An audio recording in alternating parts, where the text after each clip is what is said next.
അപ്പോസ്തല പ്രവൃത്തികൾ 12-ാം അധ്യായത്തിന്റെ 11-ാം വാക്യം. പത്രോസിന് സുബോധം വന്നിട്ട് കർത്താവ് തന്റെ ദൂതനെ അയച്ച് ഹെരോദാവിന്റെ കയ്യിൽ നിന്ന് യഹൂദ ജനത്തിന്റെ സകല പ്രതീക്ഷയിൽ നിന്നും എന്നെ വിടുവിച്ചു എന്ന് ഞാൻ ഇപ്പോൾ വാസ്തവമായി അറിയുന്നു എന്ന് പത്രോസ് പറഞ്ഞു. ദൈവത്തിന് മഹത്വം ഉണ്ടാകട്ടെ. നല്ല ഒരു പ്രഭാതയാമത്തെ കൂടെ കാണുവാൻ കർത്താവ് നമ്മെ സഹായിച്ചതിനായി ദൈവത്തെ സ്തുതിക്കുന്നു. പത്രോസ് കർത്താവിന്റെ പ്രിയപ്പെട്ട ശിഷ്യനായിരുന്നു. നമുക്കറിയാം, യേശുവിനോട് കൂടെ കൂടിയപ്പോൾ മുതൽ പത്രോസിന്റെ ആശയത്തിനും സംസാരത്തിനും സംസാര ശൈലിക്കും ശബ്ദത്തിന് തന്നെ വ്യത്യാസം വന്നു. യേശുവിനെ കാണിച്ചു കൊടുത്ത ആ രാത്രിയിൽ ആ പിലാത്തോസിന്റെ മണ്ഡപത്തിൽ വെച്ച് ബാല്യക്കാരികൾ പത്രോസിന്റെ ശബ്ദത്തെ തിരിച്ചറിഞ്ഞു. ആ ശബ്ദത്തിന് ഒരു മാറ്റവും വന്നിട്ടില്ല. അതിനുശേഷം പല ദിവസങ്ങളും അനേക നാളുകൾ കഴിഞ്ഞതിന് ശേഷവും പത്രോസിന്റെ ശബ്ദത്തിന് പഴയ ശബ്ദത്തിലേക്ക് പത്രോസ് തിരിച്ചുപോയില്ല. ആ ശബ്ദം തനിക്കൊരു ദാനമായി, ദൈവത്തിന്റെ ദാനമായി പത്രോസ് കണക്കുകൂട്ടി. നോക്കൂ, തടവിൽ നിന്ന് യോഹന്നാന്റെ ഭവനത്തിലേക്ക് വന്നതായ പത്രോസ് വാതിക്കൽ മുട്ടുന്ന ശബ്ദം കേട്ടപ്പോൾ ബാല്യക്കാരത്തി ഓടിച്ചെന്ന് പത്രോസിന്റെ ശബ്ദം തിരിച്ചറിഞ്ഞ് മറ്റു ശിഷ്യന്മാരോട് പറഞ്ഞു, ഇതാ പത്രോസ് വന്നിരിക്കുന്നു, പത്രോസ് വന്നിരിക്കുന്നു എന്നുള്ളതായ ഒരു അറിവ് കൊടുത്തു. മറ്റുള്ളവർക്കൊന്നും അത് വിശ്വസിക്കാൻ കഴിഞ്ഞില്ല. പക്ഷെങ്കിൽ പത്രോസിന്റെ ശബ്ദത്തെ വാസ്തവമായി തിരിച്ചറിഞ്ഞതായ ആ ബാല്യക്കാരത്തി പറയാണ്, ഇല്ല, എനിക്ക് പത്രോസിന്റെ ശബ്ദത്തെ നന്നായിട്ട് അറിയാം. നേരത്തെയുള്ള ശബ്ദവും പുതിയ ശബ്ദവും എനിക്ക് നന്നായിട്ട് അറിയാം. അവൻ തന്നെ എന്ന് ഉറപ്പിച്ച് പറയുകയാണ്.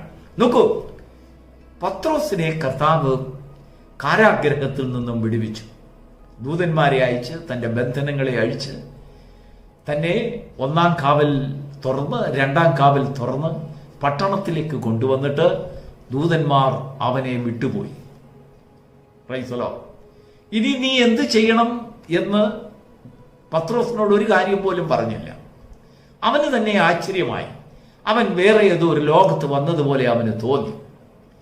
ദൂതന്മാർ വിട്ടുപോയപ്പോൾ പത്രോസിന് സുബോധം വന്നു എന്നാണ് നാം വായിക്കുന്നത്. അങ്ങനെയാണ് ദൈവത്തിന്റെ വചനത്തിൽ എഴുതിയിരിക്കുന്നത്. പത്രോസിന് സുബോധം വന്നിട്ട്, ഇംഗ്ലീഷിൽ എഴുതിയിരിക്കുന്നത്, and when Peter was come to himself, അവനിൽ തന്നെ കടന്നു വന്നപ്പോൾ അവൻ ഒരു കാര്യം മനസ്സിലായി. വാസ്തവമായി ദൈവം എന്നെ യഹൂദന്മാരുടെ കയ്യിൽ നിന്നും അവരുടെ പ്രതീക്ഷകളിൽ നിന്നും എന്നെ വാസ്തവമായി വിടുവിച്ചിരിക്കുന്നു എന്ന് പരമാർത്ഥമായിട്ട് ഞാൻ ഇപ്പോഴറിയുന്നു.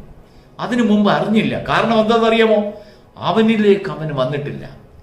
അവൻ പ്രാർത്ഥിക്കുന്നുണ്ട്, കണ്ണുനീരൊഴുക്കുന്നുണ്ട്, ദൈവസന്നിധിയിൽ നിലവിളിക്കുന്നുണ്ട്. പത്രോസിന് വേണ്ടി പലരും വെളിയിൽ വളരെ ജാഗ്രതയോടുകൂടി പലയിടത്തും ഇരുന്ന് പ്രാർത്ഥിക്കുന്നു. എങ്കിലും പത്രോസ് തന്റെ ജീവിതത്തിലേക്ക് വന്നില്ല. എന്നാൽ ഇപ്പോൾ ഇതാ ഒരു പട്ടണത്തിന്റെ നടുക്ക് നിന്നുകൊണ്ട്, ഒരു റോഡിൽ നിന്നുകൊണ്ട് പത്രോസ് ചിന്തിക്കുകയാണ്, ഞാൻ എങ്ങനെ ഇവിടെ വന്നു?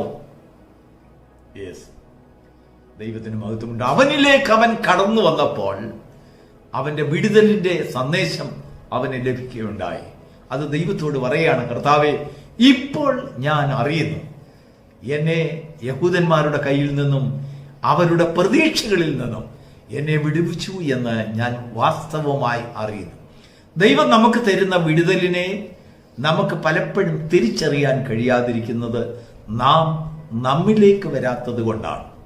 നമ്മൾ സ്വപ്ന ലോകത്തിൽ ഓടുമ്പോൾ ദൈവത്തിന്റെ വിടുതലിനെ, വാസ്തവമായിട്ടുള്ള വിടുതൽ എന്താണെന്നുള്ളതായ കാര്യം നമുക്ക് മനസ്സിലാക്കാൻ കഴിയുകയില്ല. എന്നാൽ സ്വപ്ന ലോകത്തിൽ നിന്ന് നമ്മൾ നമ്മുടെ ലോകത്തിലേക്ക് വരണം. അതുകൊണ്ടാണ് റോമാസഭയുടെ അപ്പോസ്തലനായ പൗലോസ് പറയുന്നത്, നിങ്ങൾ ബുദ്ധിയുള്ള ആരാധനയായി, റോമാലേഖനം 12-ാം അധ്യായത്തിന്റെ 1-ാം വാക്യത്തിൽ ഇങ്ങനെ വായിക്കുന്നു, നിങ്ങൾ ബുദ്ധിയുള്ള ആരാധനയായി. അതെന്തിനാണ് ഈ ആരാധനയിൽ ബുദ്ധി? ആരാധനയ്ക്ക് ബുദ്ധി വേണോ? ആത്മബലം പോലെ അല്ല. ആരാധനയ്ക്കും ബുദ്ധിയുള്ള ആരാധനയായിരിക്കണം. നമ്മളിലേക്ക് വരുമ്പോഴാണ് നമ്മുടെ ആരാധന വാസ്തവമായി ദൈവത്തിന് ഒരു നന്ദി ചെലുത്തത്തക്കതായ, ഹൃദയത്തിന്റെ ആഴത്തിൽ നിന്ന് ഉള്ളതായ ആരാധന ദൈവത്തിന് ആവശ്യമാണ്. ആ കൺഫർമേഷൻ ആവശ്യമാണ്. നമ്മുടെ ഉള്ളിൽ നിന്ന് നാം നമ്മുടെ സുബോധത്തിൽ നിന്നും കൊണ്ട് ദൈവത്തോട് സമ്മതിക്കുന്ന ഒരു സമ്മതമാണ് വാസ്തവമായി സ്വർഗം അംഗീകരിക്കുന്നത്. സ്വർഗത്തിന് അത് കേൾക്കണം. ദൂതന്മാർ അത് കേൾക്കുന്നതിന് വേണ്ടി പത്രോസിനെ വിട്ടുമാറി. ദൈവത്തിന് മഹത്വം ഉണ്ടാവട്ടെ. അവിടെ പത്രോസ് ഉപയോഗിച്ചതായ 2 വാക്കുകൾ ഈ പ്രഭാതത്തിൽ പ്രത്യേക ദൈവത്തിന്റെ ആത്മാവ് നമ്മെ എടുത്തു കാണിക്കുക. യഹൂദന്മാരുടെ കയ്യിൽ നിന്നും യഹൂദന്മാരുടെ പ്രതീക്ഷയിൽ നിന്നും. യെസ്, നമ്മെ ഒരു കുറ്റത്തിന് ഗവൺമെന്റ് നമ്മെ ശിക്ഷിച്ച് തടങ്കലിലാക്കിയാൽ, അല്ലെങ്കിൽ ഏതെങ്കിലും ഒരു കുറ്റക്കാരനെ തടങ്കലിലാക്കിയാൽ അവനെ ഒരു ശിക്ഷ എന്നതിൽ കവിഞ്ഞ് അതിനങ്ങേപ്പുറത്ത് വേറൊരു ഉദ്ദേശമുണ്ട്. എന്താണെന്നറിയാമോ? അവനൊരു മാനസാന്തരം വരണം. ഈ തടങ്കൽ അവന്റെ ഹൃദയത്തിൽ ഒരു ചേഞ്ചസ് ഉണ്ടാക്കണം. ആ റിപ്പൻറ്റൻസ് ഉണ്ടാക്കുന്നതിന് വേണ്ടി ഗവൺമെന്റ് നിയമപരമായിട്ടും അനേക വഴികൾ അല്ലെങ്കിൽ ആ തടവ് പുള്ളികളുടെ മുൻപിൽ കൊണ്ടുവരും. അവരുടെ ഹൃദയത്തെ മാറ്റാൻ കഴിയുമോ? അങ്ങനെ പത്രോസിന്റെ മേളിലും യഹൂദന്മാർക്ക് ഒരു പ്രതീക്ഷയുണ്ടായിരുന്നു. അവനെ കൊല്ലുന്നതിന് അങ്ങേപ്പുറം അവനെ ജീവനോടെ വെച്ചിട്ട് തന്നെ അവനെ കൺവേർട്ട് ചെയ്യുവാൻ അവർ പ്രതീക്ഷിച്ചു. അവന്റെ മനസ്സ് മാറും. അവന് പറ്റിയ അബദ്ധങ്ങളെക്കുറിച്ച് അവന് മനസ്താപപ്പെട്ടിട്ട് one day he will come back, അവന്റെ റിയാലിറ്റിയിലേക്ക് വരുമെന്ന് അവർ പ്രതീക്ഷിച്ചു. പക്ഷെങ്കിൽ അവർ പ്രതീക്ഷിച്ച റിയാലിറ്റി അല്ല യഥാർത്ഥമായിട്ടുള്ള പരമാർത്ഥത. എന്നാൽ ദൈവത്തിന്റെ പ്രവൃത്തികളെ തിരിച്ചറിയുന്ന ഒരു റിയാലിറ്റിയാണ്, അല്ലെങ്കിൽ വാസ്തവ പരമാർത്ഥതയാണ് ദൈവം പ്രസാദിക്കുന്ന പരമാർത്ഥതയെന്ന് പൗലോസിന് മനസ്സിലായി. അവന്റെ ചുറ്റുപാടുകളെ അവൻ നോക്കി.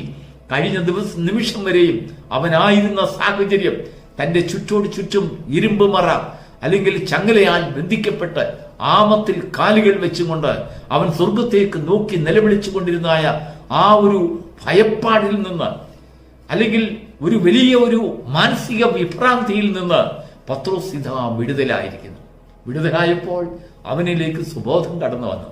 നമ്മുടെ ജീവിതത്തിൽ സുബോധം കടന്നു വരുമ്പോൾ, നാം നമ്മളിലേക്ക് വരുമ്പോൾ, നാം എവിടെ ആയിരിക്കുന്നു, എങ്ങനെയാണ് നാം അവിടെ എത്തിയെന്നുള്ളതായ ഒരു ബോധ്യം നമുക്കുണ്ടാകും. നമ്മുടെ കഴിഞ്ഞ കാലങ്ങളിൽ എന്തായിരുന്നു നമ്മുടെ അവസ്ഥ? ഇപ്പോൾ നാം എവിടെ ആയിരിക്കുന്നു? നിന്റെ ചുറ്റുപാട് ഒന്ന് നോക്കൂ. നിന്റെ ജീവിതത്തിൽ പല അനുഭവങ്ങളെ നീ ഒന്ന് തുറന്നു നോക്കൂ. നിന്റെ കണ്ണുതുറകൾ തുറന്നൊന്ന് നോക്കൂ. നിന്റെ കുടുംബത്തെ നോക്കൂ, നിന്റെ കുഞ്ഞുങ്ങളെ നോക്കൂ, നിന്റെ സഹോദരങ്ങളെ നോക്കൂ. വാസ്തവമായി ദൈവം നിന്നെ വ്യത്യാസപ്പെടുത്തിയിരിക്കുന്നു. അങ്ങനെ വ്യത്യാസപ്പെടുത്തിയിട്ടില്ല എങ്കിൽ ആ വ്യത്യാസത്തിന് വേണ്ടി നിന്റെ ജീവിതത്തിൽ വലിയൊരു നിലവിളിയും ഒരു പ്രാർത്ഥനയും ഉയരണം.